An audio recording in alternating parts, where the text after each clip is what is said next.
बाबा आम्हाला माफ करा ना, कारण आईला 1-2 वेळा चक्कर बी आली होती आणि आता बी आई लय वेळ झाला घरात नव्हती, म्हणून मला वाटलं का आईला काही झालं तर नसेल ना, म्हणून आम्ही आलो. हे बघ भीम, तुझी आई किती बी येळ तुझी आई घराच्या बाहेर राहू दे तरी बी घरात वाट बघत बसायचं. शिस्त नावाची काहीतरी गोष्ट असते, समजलं? हा ठीक आहे ठीक आहे ठीक आहे, बस चला, बस झालं आता. काय बस झालं? बस झालं आता. ठीक आहे, चूक झाली आहे, पर पोरं आहेत ना, शिकतील तवा समजेल ना. हा ठीक आहे समजलं. चला चला घरला जाऊया.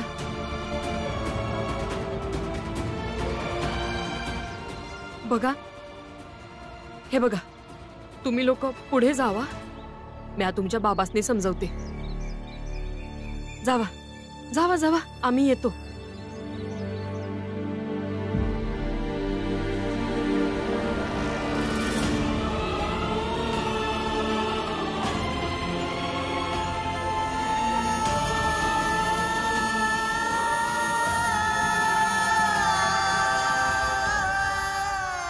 बस हे असंच असंच फक्त काही दिस.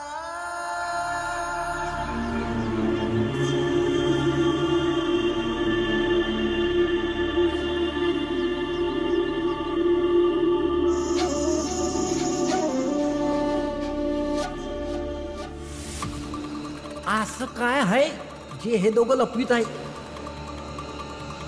महाराज, रामजी आणि भीमाबाई वैद्यबाईकडे गेली होती आणि जेव्हा दोघं बाहेर आली तेव्हा बी रडत होती. महाराज, काही समजन असं झालंय, नेमकं काय झालंय? इथं येण्याच्या आधी मग वैद्यबाईकडे गेले होतो त्या दोघांची समधी माहिती विचारायला, पण तिनं बी काही नाही सांगितलं महाराज.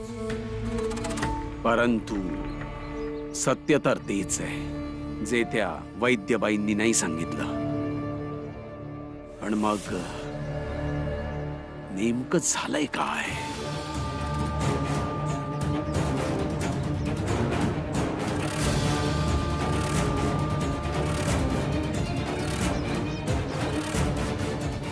महाराज, मी एक गोष्ट बोलू?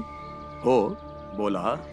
वैद्यजींशी निगडित आहे तर नक्कीच आरोग्याबद्दल बोलणं झालं असेल. आपण सगळीकडे अशी बोंबाबोंब करू की आम्हाला विरोध करण्याचं फळ त्या देवाने त्यांना दिलाय. अगदी बरोबर. परंतु असत्य सुद्धा कधी आणि किती ठिकाणी पसरवायचं हे ठरवावं लागतं, नाहीतर त्याचा प्रभाव पडत नाही. त्यामुळे पूर्ण माहिती मिळवा आधी, मग बघूया. होय महाराज. आणि आजूबाजूचे भक्त येतायत ना या गावात? होय महाराज. तर मग त्या भक्तांकडून सत्संग आणि प्रवचन ऐकण्याचे पैसे घ्या. जसं तुम्ही बोलाल आणि महाराज. लवकरच आमचं प्रवचन आयोजित करा, कारण शांतता आणि भक्तीचे मार्ग आमच्या सारख्या ज्ञानी पुरुषांच्या प्रवचनानेच उघडतील. अरे काय झालं? आई भेटली का नाही? भेटली ना, पर बाबा आम्हा समदेसनी वरडले. बर का? बोलत होते की आई घरात नाहीये, तर मग शांत राहा आणि शिष्टाचार आणि काय माहित काय म्हणत होते. बरोबर बोलत होतो म्या. आता जाऊ बी द्या ना, चला.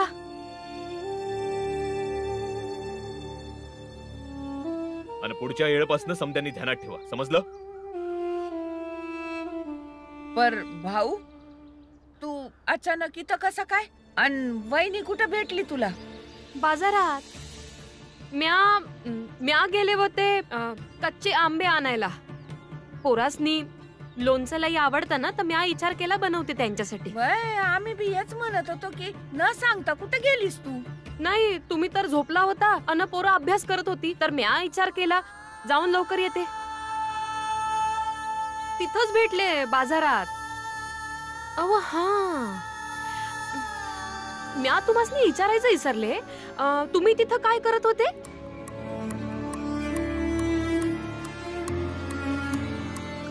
सांगा. जरा बरं वाटत नव्हतं म्हणून परत आलो. काय झालं भाऊ? तुम्ही बी ना. रामजी, हे बघ मी तयारी करूनच आलो. ते शेठजीच्या लग्नाच्या वाढदिवसाला जायचं आहे ना, आणि तसं बी मी मोठ्या लोकांच्या समारंभात कवा गेलोच नाही, त्यामुळे आता लवकरच तयारी करून आलो. आपण कुठल्या बी समारंभात नाही जायचं. पर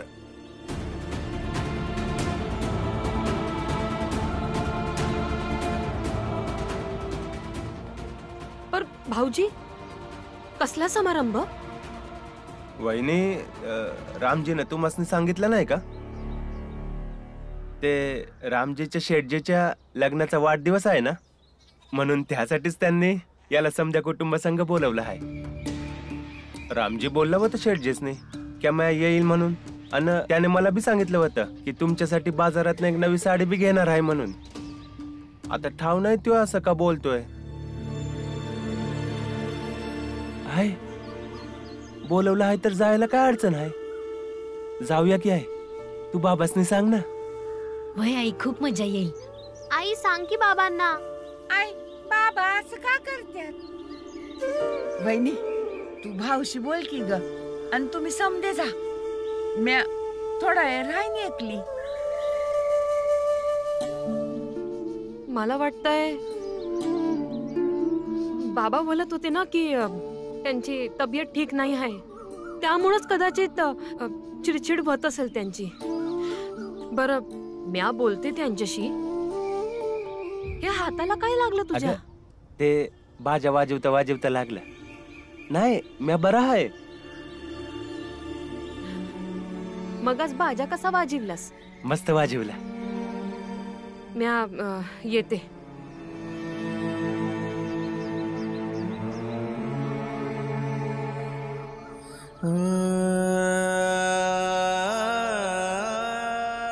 का नाही जायचं समारंभात? चला की समधी जाऊया. सांगितलं ना, आपण कुठल्या समारंभात नाही जायचं. विषय संपला.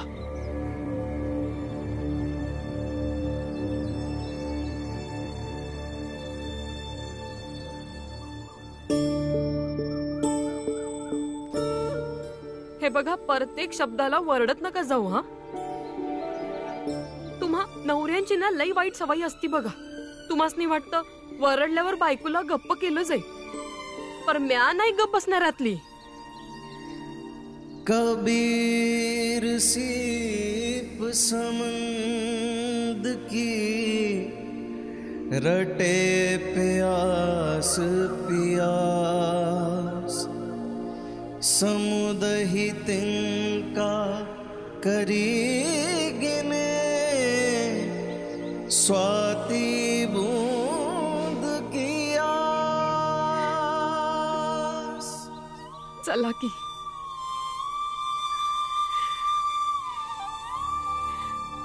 माझ्यासाठी.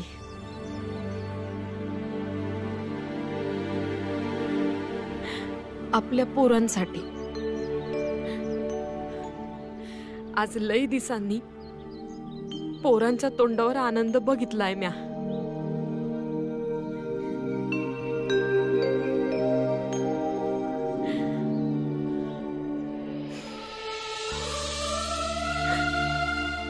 जेवढा वेळ माझ्याकडे आहे ना, तेवढा वेळ मला तुमच्या संग घालवायचा आहे. खूप आनंदी राहायचं आहे. तुम्हासनी मला खूप आनंद द्यायचा आहे. आणि मग जास्तीत जास्त आठवणी घेऊन इकडून इकडून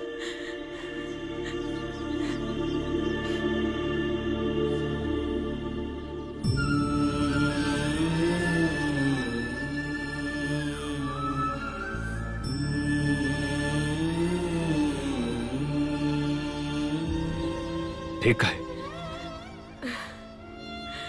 जाऊया. खरंच जाऊया.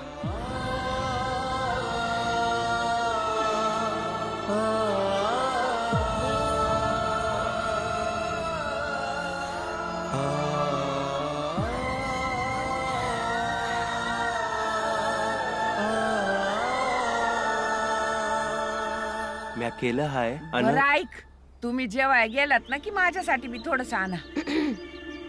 आई आई काय झालं आई?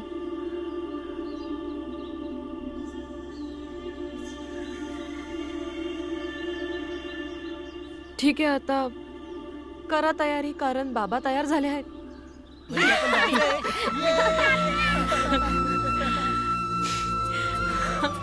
हा जायचंय.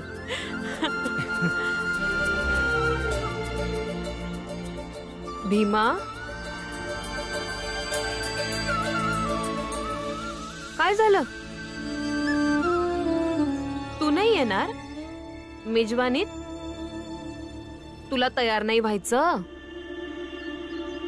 बर, बाबा वरडले म्हणून उदास आहे. ठीक आहे, बाबाच तर हाय. कवा वरडतील, कवा प्रेम करतील, कवा गुदगुल्या करतील.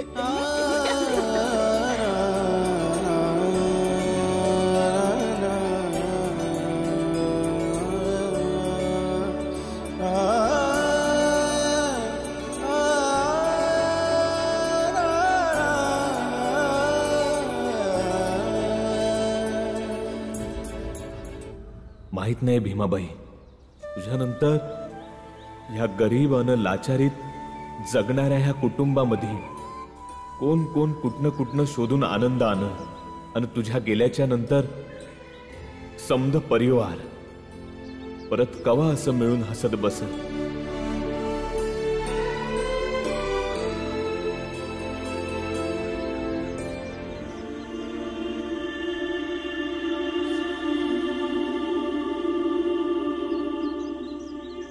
काय झालं रामजी, तू असा उदास काय आहेस?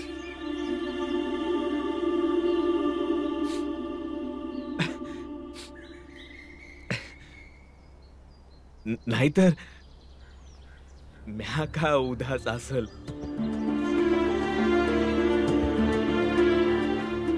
ठीक आहे.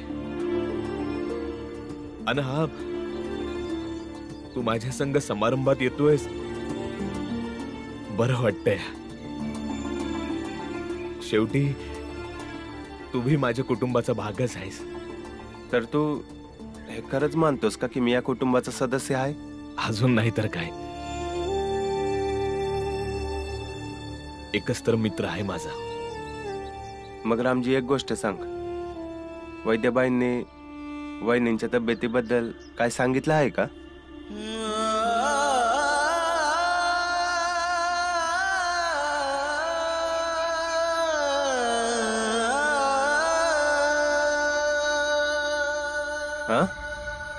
नाही, ती बरी आहे. जर तू खरंच मला स्वतःचा मित्र मानतोस आणि या कुटुंबाचा सदस्य मानतोस ना, तर तुला माझी शपथ आहे.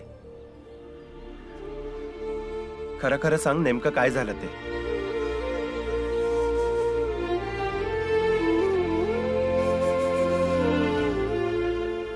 भीमाबाई काहीच दिसाची पाहुणे आहे.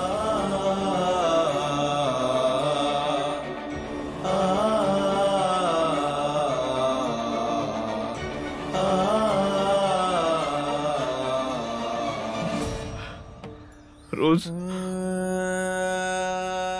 रोज मरणाच्या जवळ जात आहे.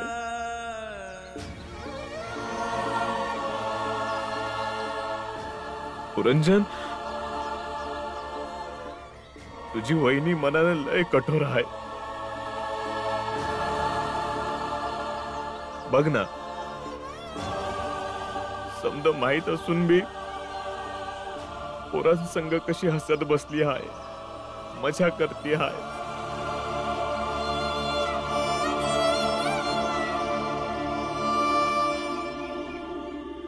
परम्या, म्या खचून गेलो आहे.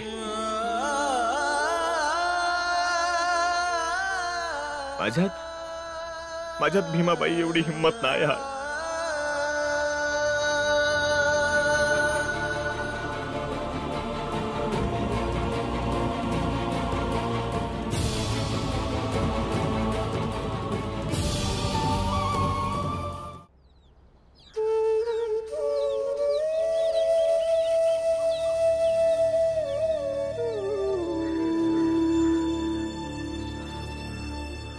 रामजी, तसं तर तू स्वतःच एवढा समजदार आहेस, पण जी महत्वाची गोष्ट आहे ती ही आहे की जाणाऱ्याची पाठवणी लय चांगल्या प्रकारे करायची असते. दुःख, संकट, भविष्याची काळजी हे समजा आपल्या जागेवर आहेच, पर आपण जाणाऱ्याला प्रेम, आनंद, अनावश्यक गोष्टीतनं मुक्त करण्याचा प्रयत्न तरी करू शकतो. एकदम बरोबर बोललात तुम्ही.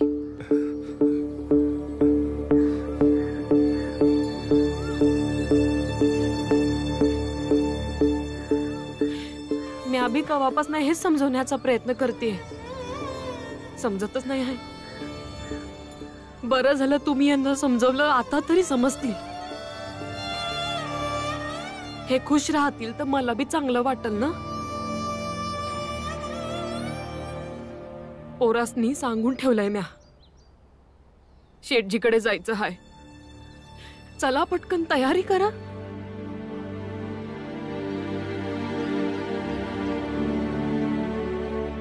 भाऊजी, तुम्हीच सांगा ना तुमच्या मित्राला लवकर तयारी करायला. अरे हा, भाऊजी सांगत होते की तुम्ही माझ्यासाठी नवी साडी घेणार होते, तर जावा बाजारात जा ना, घेऊन या नवी साडी, नाहीतर बोलणार.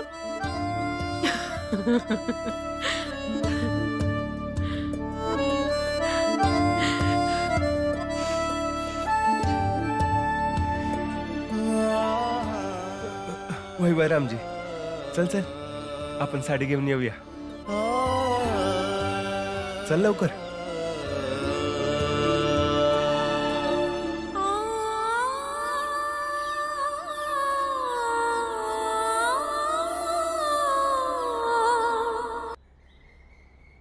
अरे पोरांनो, तुम्ही समजी तयारी करून बसा. आम्ही दोघं बाजारात जाऊन येतो आणि मग त्यानंतर शेटजीच्या समारंभात जायचंय. चल रामजी.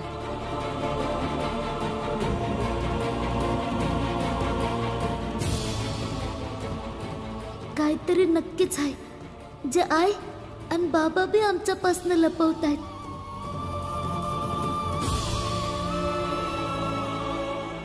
शेटजी, अभिनंदन तुमचं. धन्यवाद आणि तुझे खूप आभार. फक्त तुझ्या बोलण्यामुळे आज आम्ही इतक्या वर्षानंतर आयुष्यात पहिल्यांदा आमच्या लग्नाचा वाढदिवस साजरा करतोय.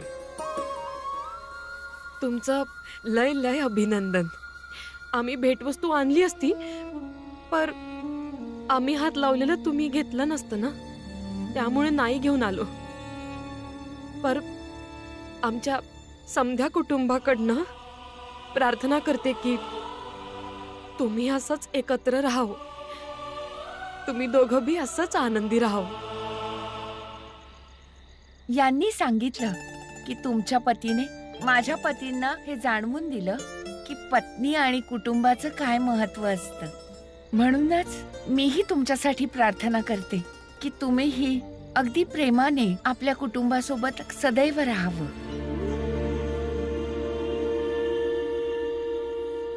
बरं झालं असतं मी माझ्या कुटुंबासंग आयुष्यभर राहिले असते, पर असं नाही होणार. महाराज, एक सुगावा मिळालाय, त्याच्याद्वारे काहीतरी माहिती मिळेल. मी मंगेशला पाठवलं होतं त्याच्याकडे. मंगेश येताच आपल्याला सर्व आणि खरी माहिती मिळेल महाराज. याच क्षणाची आतुरतेने वाट बघतोय. त्या भीमरावाच्या घरातलं जे काही मला पुसट पुसटस दिसतंय ना, ते स्पष्ट होणं खूप महत्वाचं आहे. कारण जेव्हा या असल्या पुसट गोष्टी स्पष्ट होतात, तेव्हा अनेकदा काही गुपितं उघडी पडतात.